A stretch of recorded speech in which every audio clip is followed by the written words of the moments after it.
Hello, dear students. Myself S.K. Verma. Once again, I welcome you all on my YouTube channel, Easy Accountancy, the platform where you learn accountancy in the most lubricated manner. We have started our topic, that is comparative balance sheet. This is about class 12th. We have started T.S. Grewal, and it's a chapter we have taken already. It is comparative balance sheet. In our last video, we understood the format of a comparative balance sheet. In this video, we are going to start its practical problem number 1. The problem number 1 will be available along with this video. Video के साथ में आपको problem number 1 मिल जाएगी. चलिए देखते हैं कि इसका सोल्यूशन अगर हमें करना हो तो हम कैसे करेंगे. हम लोग ऑलरेडी इसको समझ चुके हैं कि ये एक फाइनेंशियल स्टेटमेंट एनालिसिस टूल है. ठीक है, तो इसमें इसका फॉर्मेट भी हम लोगों ने लास्ट टाइम समझा था. फॉर्मेट हम एक बार फिर से आपको बताते हैं. देखिए कि पर्टिकुलर है, नोट नंबर है, और ये प्रीवियस ईयर की इंफॉर्मेशन अमाउंट में, और ये करंट ईयर की इंफॉर्मेशन अमाउंट में. ये एब्सोल्यूट चेंज के बारे में यहाँ पर हमने देखा है, इंक्रीज या डिक्रीज. और फिर हमारे पास नेक्स्ट कॉलम है, that is column number here it is D. So percentage change, increase और decrease here we have calculated. ठीक है, तो अब हम देखते हैं कि क्वेश्चन नंबर 1 में इसने हमको क्या क्या इंफॉर्मेशन दी है. एक बार उसको जरूर आप देखेंगे, पढ़ेंगे ध्यान से. इसने आपको दिया है कि शेयर होल्डर फंड दे रहा है हमें 2019 और 2020 के लिए. फिर नॉन करंट लायबिलिटीज हमें दे रहा है, फिर हमें करंट लायबिलिटीज दे रहा है, फिर हमें नॉन करंट असेट्स दे रहा है, और फिर हमें करंट असेट्स दे रहा है 2019 और 20 के लिए. चलिए देखते हैं कि हम इसको कंपैरेटिव बैलेंस शीट में हम इसको कैसे शो करेंगे. देखते हैं, आइए. तो सबसे पहले हमने क्या लेना है, इक्विटी एंड लायबिलिटी लेना है. ठीक, मेन हेड है हमारा. और अब अगर आप देखें इसमें, इसके बाद के जो हेड हमारे आ जाते हैं, इसके बाद के जो हमारे हेड आ जाते हैं, उस हेड में अब हमें यहां पर ये ध्यान देना है कि हमें क्वेश्चन में कौन से हेड्स दे रहा है. ठीक है, तो क्वेश्चन में इसने हमें हेड्स जो दिए हैं वो देखिए, जैसे शेयर होल्डर फंड दे रहा हमें. ठीक, फिर हमें क्वेश्चन में इसने नॉन करंट लायबिलिटी दिया है, और ये फिर हमें इसने करंट लायबिलिटी दिया है. तो ये सभी इक्विटी एंड लायबिलिटी के पार्ट होते हैं. ठीक है, इक्विटी एंड लायबिलिटी में आते हैं share holder fund, non current liability और करंट लायबिलिटी. और इसके बाद फिर इसने हमको जैसे नॉन करंट असेट्स और करंट असेट्स दिए हैं. तो नॉन करंट असेट्स और करंट असेट्स हमारे असेट्स के पार्ट हैं. अब अगर आप इसमें ध्यान से देखें तो इसने हमको नॉन करंट असेट्स या करंट असेट्स के अभी कोई सब हेड वगैरह नहीं दिए हैं. ठीक है, तो ये एक छोटा सा क्वेश्चन है. ठीक, तो अब हम देखते हैं कि हम इसको अगर सॉल्व करेंगे तो हम कैसे सॉल्व करेंगे. तो हमने क्या किया, देखिए जैसा कि क्वेश्चन में हमको इसने इंफॉर्मेशन दी है उसके अकॉर्डिंग हमने 2019 की शेयर होल्डर फंड 15 लाख जो दे रहा था वो हमने कॉपी किया है. ठीक है, यहाँ पर ये दोनों जो कॉलम होते हैं ये कॉपी करने वाले होते हैं. ठीक है, बाकी जो कैलकुलेशन का है वो हमको एब्सोल्यूट चेंज निकालना होगा, परसेंटेज चेंज निकालना होगा, उसके बारे में हम कैलकुलेशन अभी समझेंगे.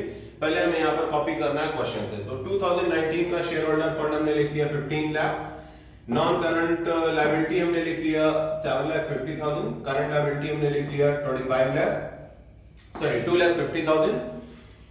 और इसके बाद हमने 2020 के लिए भी लिख लिया है share holder fund 22,50,000, non current liability 7,50,000, current liability 7,50,000. Then after हमने इसका टोटल निकाल लिया.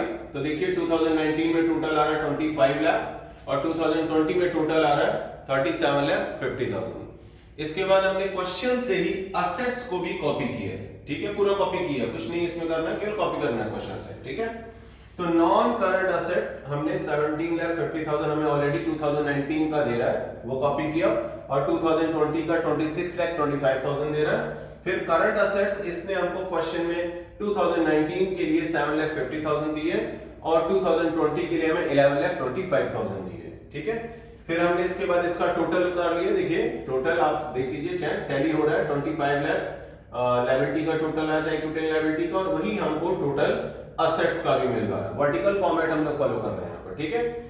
इसके बाद हमने 2020 का टोटल भी चेक कर लिया, इक्वल कर रहा है, एकदम इक्वल है, टैली कर रहा है, ठीक। अब हम देखते हैं एब्सोल्यूट चेंज रिस्पेक्टिव हेड के पॉइंट ऑफ व्यू से हमारा क्या मिल रहा है। तो एब्सोल्यूट चेंज निकालने के लिए हम क्या फॉर्मूला अप्लाई करते हैं, that is C is equal to B minus A। तो ये तो B वाला पार्ट हो गया, ये A वाला पार्ट हो गया, यानी कि अगर हमें शेयर होल्डर फंड का एब्सोल्यूट चेंज निकालना है तो हम क्या करेंगे, 22,50,000 माइनस 15 लाख, तो कितना आ गया 7,50,000।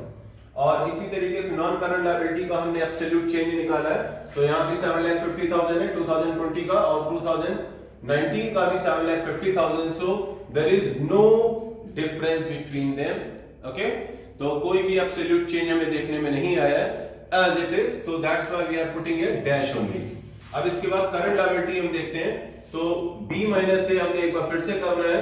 तो अगर आप करंट लायबिलिटी देखिए 7,50,000 माइनस 2,50,000, तो हमारे पास जो एब्सोल्यूट चेंज आया दैट इज 5 लाख। अब हम इसी तरीके से यही प्रोसीजर हम टोटल वाले कॉलम के लिए भी करेंगे, ठीक है। तो 37,50,000 माइनस 25 लाख, तो हमारे पास एब्सोल्यूट चेंज हमारे पास आ गया 12,50,000, ठीक है। और इसके बाद अब हमने नॉन करंट असेट्स में 2019 और 20 का डिफरेंस, यानी B माइनस A, यानी 2020 की वैल्यू माइनस 2019 की वैल्यू का डिफरेंस हमने निकाला। तो नॉन करंट असेट्स में हमारे पास एब्सोल्यूट चेंज आ गया 8,75,000। कैसे आया, 26,25,000 माइनस 17,50,000, तो डिफरेंस आपको कितना मिला 8,75,000। अब ये कुछ कैलकुलेशन है, थोड़ा थोड़ा आप जरूर इसको साथ साथ करते रहेंगे, बहुत सिंपल कैलकुलेशन है, माइनस करना है या प्लस करना है इस तरीके का, ठीक है। देन करंट असेट, तो करंट असेट का हमने एब्सोल्यूट चेंज निकाला है, देखिए 11,25,000 माइनस 7,50,000, तो डिफरेंस हमारा कितना आ गया 3,75,000। 3,75,000 का हमारा डिफरेंस आ गया। देन आफ्टर हम देखते हैं कि इसके बाद हम देखेंगे टोटल का डिफरेंस, अब हम देखते हैं यहां पर, ठीक है।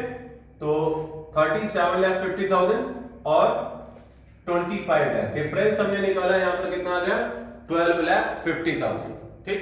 अब हम लोग इसका परसेंटेज चेंज निकालेंगे, तो परसेंटेज चेंज निकालने के लिए हमें क्या करना है, C अपॉन A इंटू 100, यानी ये हो गया C जो हमने एब्सोल्यूट चेंज निकाला रिस्पेक्टिव हेड के लिए, अपॉन A मतलब previous value for respective head, previous value for respective head. हाँ, तो चलिए देखते हैं हम इसका जो परसेंटेज चेंज हमने निकाला है वो कैसे निकाला है। हमने देखिए यहाँ फॉर्मूला लगाया D is equal to C upon A, that means D is equal to C upon A into 100।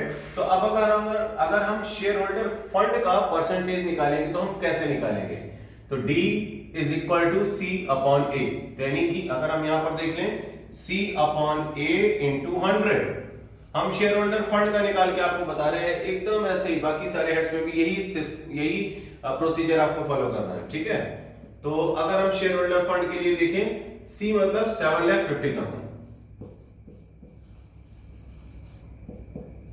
Upon A यानी कितना आ गया 15 lakh,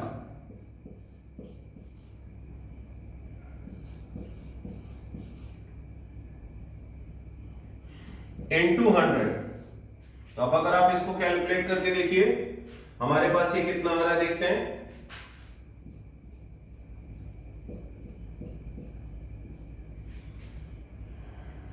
it will be 50, okay. तो ये हमने यहां पर 50 लिख दिया। इसी तरीके से हम देखिए यहां पर डैश है, तो यहां पर भी डैश कैरी हो गया हमारा नॉन करंट लायबिलिटी के लिए। फिर करंट लायबिलिटी के लिए भी हमने यही प्रोसीजर जो है हमने अप्लाई किया, 5 लाख अपॉन 2,50,000। तो आप देखिए परसेंटेज आपको 200% मिल रहा। और फिर हमने टोटल के लिए भी यही अप्रोच अप्लाई किया, यानी कि 12,50,000 अपॉन 25 लाख, तो आपको 50% मिल गया। फिर है 8,75,000 अपॉन 17,50,000, तो हमें 50% मिल गया। यही प्रोसीजर अप्लाई कर रहे हैं आप, ठीक। फिर 37,50,000 अपॉन 7,50,000, तो आपको 50% मिल गया। और फिर ये 12,50,000 अपॉन 25 लाख, तो ये आपको 50% मिल गया। Okay, that's it about this question.